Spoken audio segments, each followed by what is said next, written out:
รายงานสถานการณ์น้ำท่วมครับหลังจากเมื่อวานฝนตกเป็นเวลาประมาณ2 ชั่วโมงครับ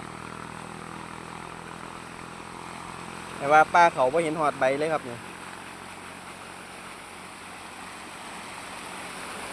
ทางทางนี่ครับเนี่ยฟังพุ่นน้ำไหลจนเลยครับ